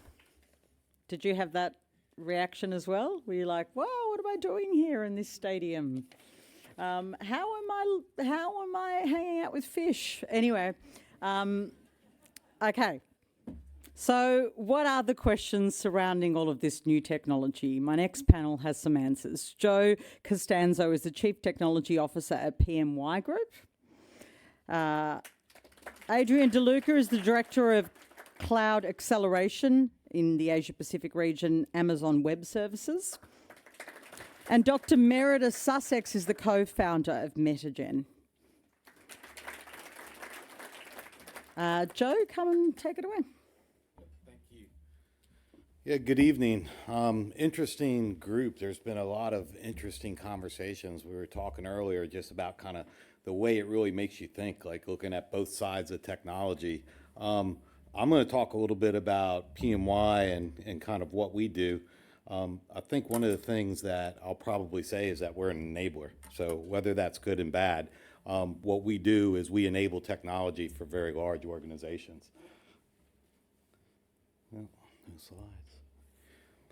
If you think about, how do we connect the physical in the digital? So you heard Chris up here talking about things. You heard Charlie up here talking about things as well. And so what we do is we make sure that the infrastructure is in place to enable that technology. And that's really important. What I always like to say is the wireless device in your hand takes a lot of wires to make it really enabled and connect with what you want to be able to do. So if you think about events such as the Olympics, Glastonbury, British Summertime Festival, the Grand Slams of tennis like the Australian Open, and the British Open. These are some of our customers, and what they need in order to enable all of the things that you've seen here tonight is technology as a whole. So if you think about the Olympics, and I'm sure everybody in here probably got to see some of the opening ceremony, this was one of the first times ever that they actually didn't have a set venue for that, right? So we saw all the boats like going down the river, and how did they enable that? So lots of cameras, but you want to see the athletes. You want to see what those are about. So if anybody noticed, like in the Australian boat and on the US boat and some of these clips, that you saw images right there on the boat. Does anybody know, like, have an idea of how that was done? It wasn't done with like these broadcast cameras and the cameras like we have in the back. It was done with this, right? So that's a huge improvement, and that's enabling things like Charlie talked about, and that Chris is talking about. Samsung provided 5G phones that were given to the athletes and that were mounted on the actual ships or the boats, whatever you want to call them, and then that was made available to the international broadcast feed. And so international broadcasters could choose to use some of that content to give that personalized feeling. So, you know, maybe it's a little bit different than what we were talking about with kind of some of the impact of tech and AI, but that's a really good example of, you know, how technology and AI can pull you into the actual event. So one of our big customers is Live Golf. Is everybody familiar with Greg Norman and Live Golf? You probably saw, you know, on the news here, everything that happened in Adelaide. So organizations like Live are utilizing technology and they're utilizing AI to be disruptors, but they're doing that in a way to really attract the next generation of fans. And I think that's important too, because we talk about maybe some of the bad things that technology can be. We talk about some of the issues that we have with AI, but then there's this embracement of it from the sports and entertainment side of the world. So Live Golf has more than 70 cameras going at any time. And one of the differences between Live Golf and a regular golf match is it's more like the way we would go play golf at a club or do a tournament like a scramble, and it's what's called a shotgun start. So all this content is being generated right from the beginning of the tournament. They use AI in order to auto tag that content and create metadata so that they can take that and produce a gamification almost environment, both on the broadcast. So when you see the broadcast, you see the tracers of the shots, you see the lay of the green and how they might have to go. And I think that is really the future of technology. So think about being able to see any shot, anytime, in real time, looking at that on your app, being able to follow Cam Smith and say, I want to see when he does the next birdie. I want to see the next time that he gets 3 putts on the green. I want to see the next time that, you know, his team has a critical shot. You can't do that without technology, and you can't do that without AI. So I think in closing, we just want to say that, you know, there's really good uses. We're seeing entertainment organizations really push the boundaries. Live is a great example of that. And some of the things that you saw up here tonight are impossible to enable without the appropriate infrastructure and technology behind it. Thank you. Thanks, Joe. Adrian DeLuca is the Director of Cloud Acceleration at the Amazon Web Services.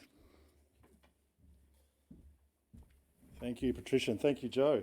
For the last 30 years, I've been quite fortunate to be at the centre of high technology, both here in Asia Pacific and in North America. But for the past 40 years, I've actually been an avid motorsport fan. And when it comes to motorsport, especially when you're here in Melbourne, there is no other motorsport that is most iconic other than Formula One.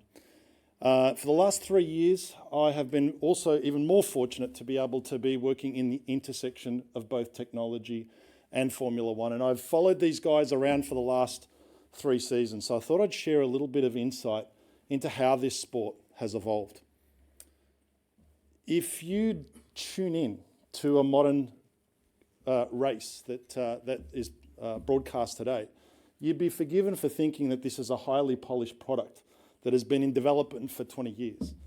But the reality is modern day Formula One has only actually been polished for the past 5 years. You see, Formula One is actually turning 75 years old next year. It's been around for a very, very long time.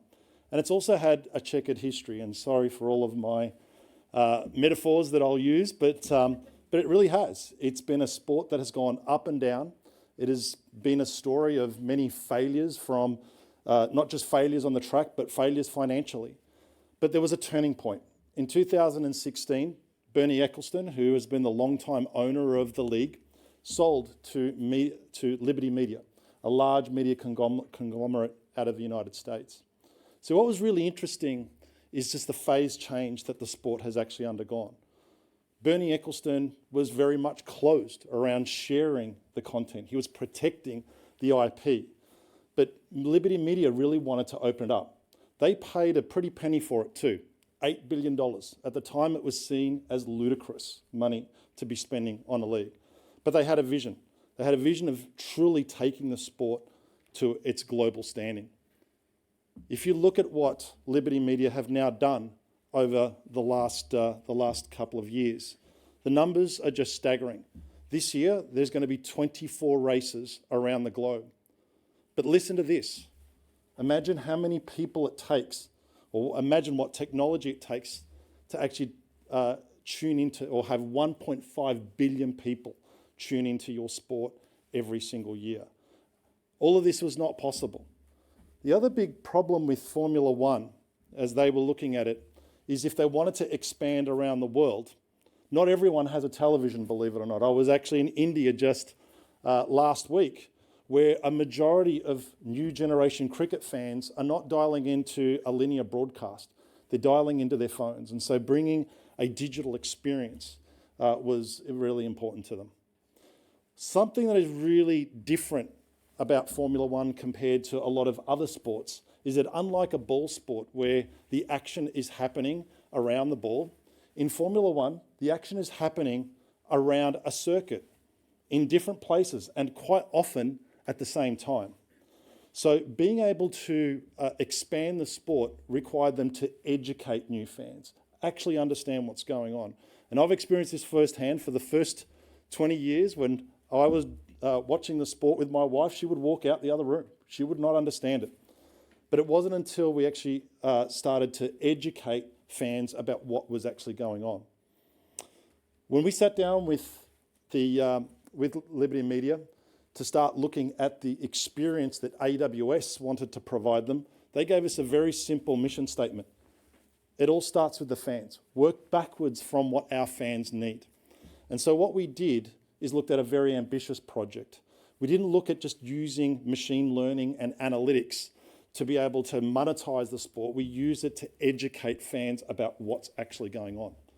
And what we actually developed was a product called F1 Insights. F1 Insights are these little widgets that pop up during the course of a race. So let me talk about a little bit about how one of these works. There's a strategy in Formula One called the undercut. You see, when cars go around a track, their tyres deteriorate. And if you can use racing strategy at the right place, at the right time, and anticipate what your competitors are doing, what you can do is come in earlier into a pit stop and being able to basically lap your competitor. But being able to understand that when you're just watching a linear broadcast is virtually impossible. And this is where data comes in. When you look at Formula One, data has been at the heart of the sport since day one. The stopwatch, that was the very first piece of data. But today, if you look at all the different telemetry beacons, you look at everything that is also installed in the car, there's 300 sensors in a modern Formula One car.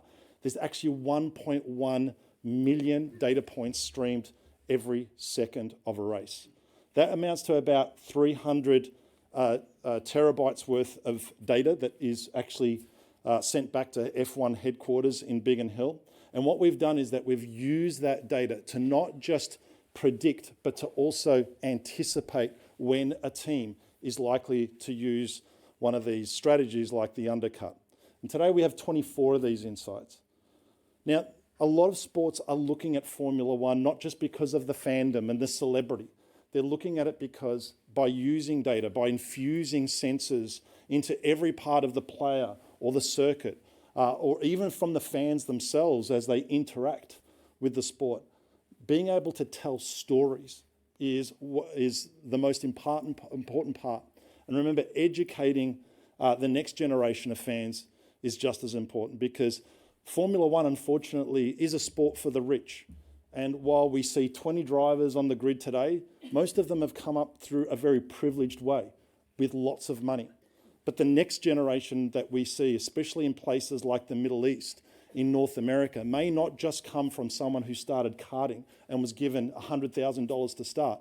It may just come from an esports player that may be sitting here today, or one of your kids that is actually practicing today. So hopefully that gives you a little bit of a window into what's happening in Formula One.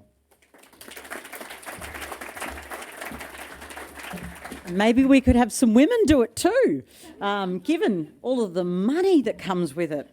My private little plan is to get my youngest daughter to be a Formula One driver, so thanks for that. Dr. Merida Sussex is the co-founder of Metagen.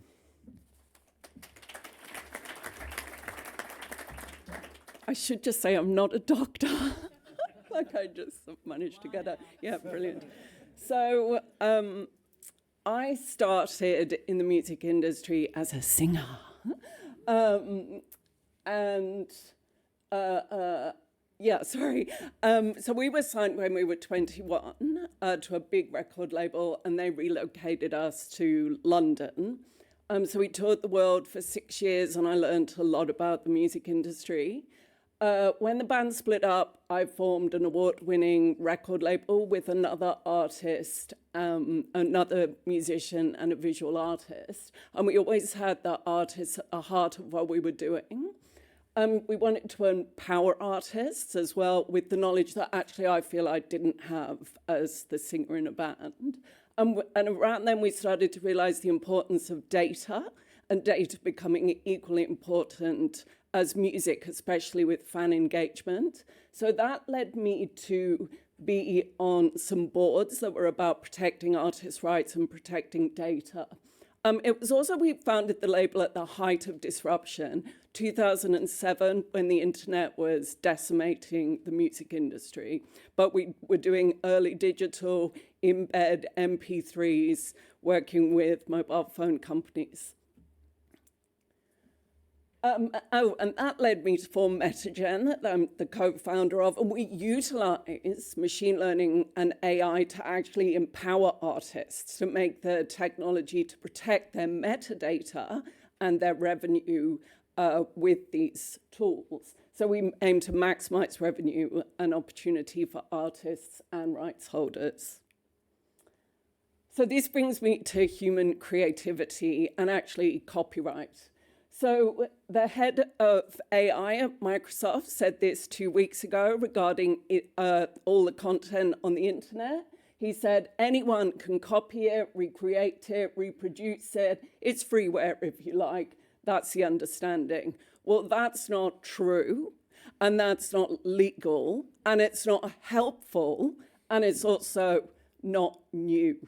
So the last time they wanted to chuck copyright out was when internet was kicking off with Napster, and it decimated the music industry. We lost 2/3 of our value, 15 years, year-on-year decline. The music industry didn't help by trying to put the internet back in the box. So Napster was actually trying to license music, transforming their business model, but the music industry punished it into the ground. And that gap, that 15-year gap, was before Spotify came along. And I saw Daniel Ek speaking to 20 people in 2007 to launch in the UK. Also, this diversity of revenue comes from licensing. So this, again, is not new. It's why we can listen to music in the cafe here. It's why, as educators, we can play music at the university. The BBC signed a blanket license due to the incredible disruption of radio in 1923. Sorry, the three's dropped off there. And Facebook signed in 2017 after a lot of fighting that it was safe harbor, that it was fair use, that it was user generated. No, actually you can pay a blanket license and pay creators and seek permission before you use music. TikTok, though it's up and down with TikTok, was 2020. ChatGPT, when will you pay a blanket license for the music you're ingesting? So this is where we currently are, the music industry. And the Copied Act out of the US is in a dispute with AI ingesters. And this is the interesting part. So a human being using generative AI cannot qualify as the author of that output.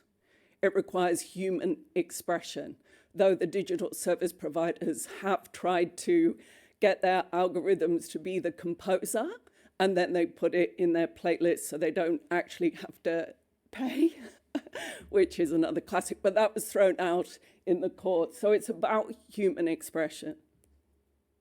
So verified human, we can utilize this incredible technology to verify human expression and human identity and empower artists and rights holders to maximize their opportunity as human creators of copyrightable work. Until the next time.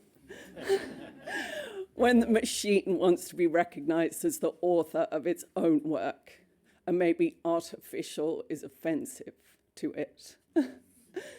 So I seem to be the last speaker, but thank you.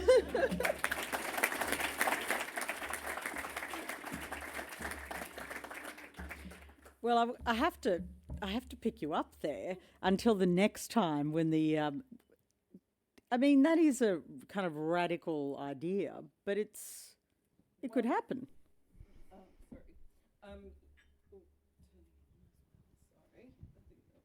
There it is. Yeah, well, one of the service providers did try to get their algorithm recognized as the composer, because then when they put them in their 9 million a week playlisting, so they put 3 of their, fake composers in the top 10 playlists. So it means they don't actually have to pay that royalty generation because the AI generator is recognized as the composer. So they've already, tried it on. But when the robot itself might think that, it composed it. So it's the natural process as an artist. You synthesize naturally your life experience and then you create new works. And if it's not new enough, you'll find yourself in court, like, blurred lines or any other thing. But if the ingester, if it's implied that that's like natural sort of ingesting and influencing and then creating a new work, then, yeah. Adrian, you made a point about, which I thought was really, really powerful, about accessibility and the fact that, in the world you were talking about, it's such a big money world and it's so inaccessible to anybody who is just even an ordinary person, let alone a poor person. So here is a scenario where big money is being spent and you believe it will, democratise this, really? Well, I think the problem's only getting worse. I mean, when's the last time you took your kids into a stadium experience, right? The tickets are obscenely expensive. I mean, Formula I'm still paying off Taylor Swift tickets. There we go. My daughter's still below age, so I've got a few more years for that. But, sporting properties, I agree with Joe here, is we all see it as a form of entertainment. Otherwise, we wouldn't be paying into it, right? We're paying subscriptions. We're paying for gaming. Like there's clearly on a human level something that makes us feel inspired by these sporting properties. But there is a battle going on between the rights management. We're seeing that playing out in all the sports properties. But I think when we actually start to see the leagues recognise that accessibility, equity is something that not only grows the sport but also grows, whether it's fandom, whether it grows an attraction. And I think that's where it's exciting. I mean, you talked about your daughter wanting to be a Formula One champion. Well, you need to understand the sport.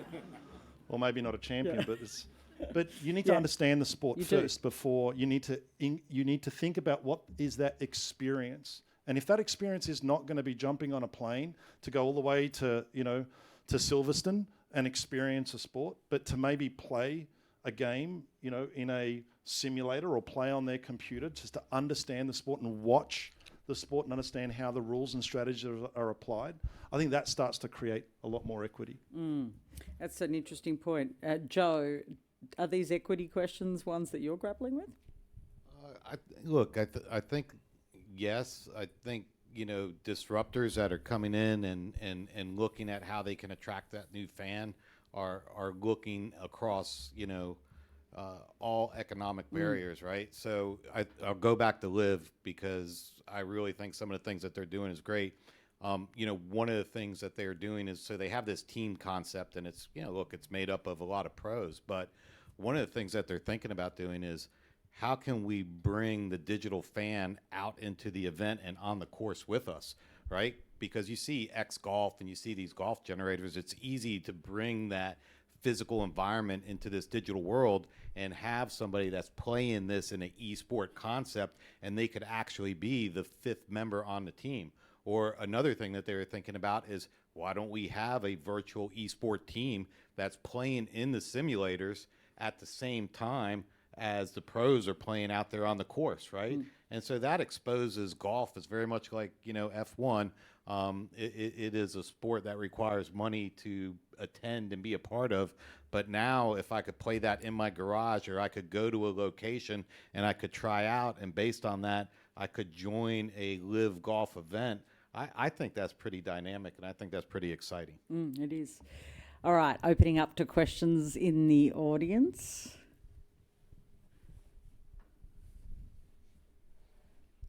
So in thinking about where this is going and putting the talks together from this evening, I have a question about data. If music, as Marita was saying, becomes just data, it's just a stream of data and the algorithm can go and do recomposition of things.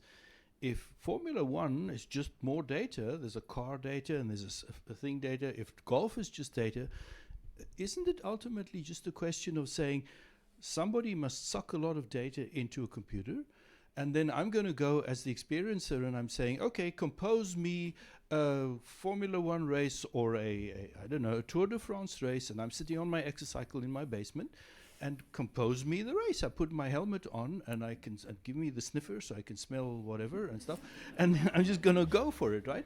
And tomorrow compose me a song, and the next day compose me a trip in Thailand and whatever. It ultimately, if that's where it's going, it becomes, I don't need the world outside. None of this stuff is necessary anymore. I just need the elemental data pieces, and the machine will compose to me anything I want. So a lot of this technology is irrelevant in 30 years' time. That's my question. Well, that's your provocation. Who wants to pick that one up? We didn't rehearse this, did we? Yeah, no. Look, maybe I'll start. I think that's it's a provoking question, right? But what I'll say is this, is I don't think the elimination of the physical environment is going to happen anytime soon. You're all in here, aren't you? We're here. You look at, like, Manchester United just announced a $2.2 billion stadium build. I mean, none of that is going away. You look at, like, the Sphere and what's that doing. So I don't think it could be there. Like, the data, you're right, is there, but there's something about that physical environment that still brings it all to life. And I think when you have bands like, U2, Fish, Dead & Company selling out technology marvels like the Sphere, and people willing to pay $800 to sit in the balcony, we still crave that physical environment. So I think we're a long way away from it all being digitized, but yeah, anything's possible when you have the data. Yeah, I mean, speaking of data, just look at the data. And I'll talk obviously to Formula One, while there was 1.5 billion eyeballs, they're also selling out every single Grand Prix. And sometimes at ridiculous prices, by the way, but what that's doing, what that has fundamentally done, is by using augmentation, using data to augment, whether it's to teach, whether it's to improve, whether it's just to create an exceptional experience, to see what it feels like to be at one of these venues. by using data or by using content as a way of drawing people to the physical environment, that it's amazing. As someone who comes from Amazon, by the way, you know, I remember the days when everyone says that e-commerce was just going to kill everything. Guess what? I see a lot of brick and mortar places doing pretty well. They've changed. But what the smart companies have done is used e-commerce as a way of bringing people into that experience. And I think the same thing will continue to happen across all different industry sectors. Yeah, I agree with the augmenting. So the metadata being data about data, the song really, I wouldn't call a song data, but the metadata about a song can augment it for the fan experience, like the rich data, like what the artist was, the view the artist looked out of the window, or you know, pictures of the band room when they were practicing, or thoughts they were having at the time, brings the experience deeper for the fans. So that sort of metadata, and the metadata meaning they can have a sustainable career because they're being paid accurately, or they can be discovered more easily because they've done the multiple tagging that's possible. And someone else was talking about the AI recognition of the tagging. So it's like AI, one take with one of the organizations in the UK is the take that AI is an instrument. Like, it's not a composer, it's an element that comes into the human expression and human composition. And I actually saw something last week as well, that if you continue to feed an AI ingester its own output, it starts to warp. You know, like, because it's I not... always have wondered that. It's not an original thought, like it's an ingesting, and it doesn't have that, you know, human creativity. Well, this is the thing, right? It's all derivative. It's not. So this is its ultimate limit. It's what the our keynote said with the conductor and the robot doing it. Like, it was accurate, but it was musical when the human did it.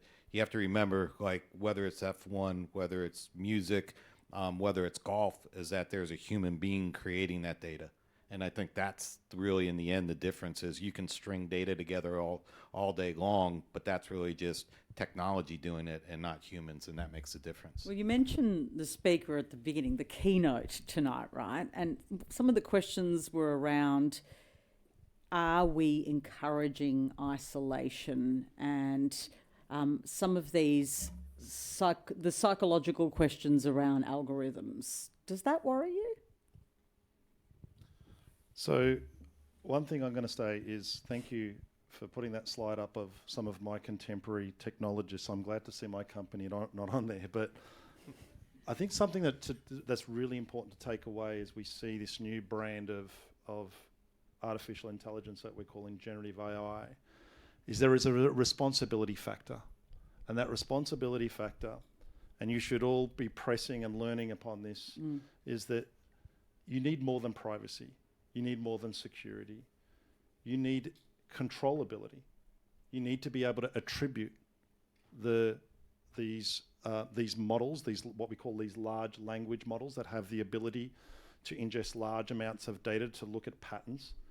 That controllability needs to be put into the hands of users. Another really important factor is explainability.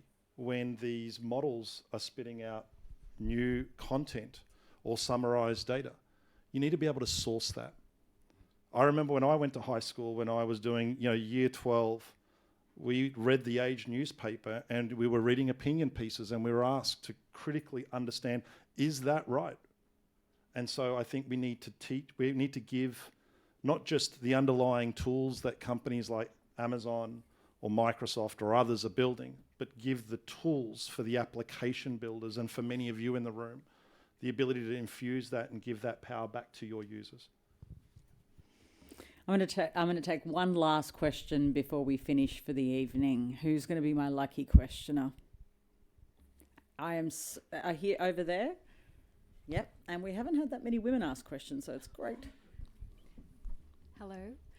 I was a question for Merritt. I was just hoping to understand a little more the point about copywriting work with human expression and output.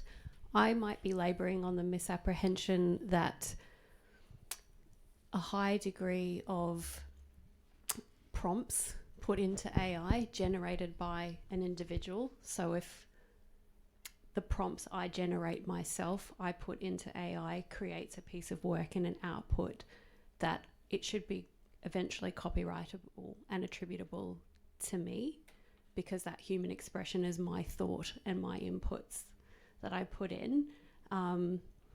That's how I've had it explained to me previously, that you eventually can copyright something to yourself, because the prompts are your human effort.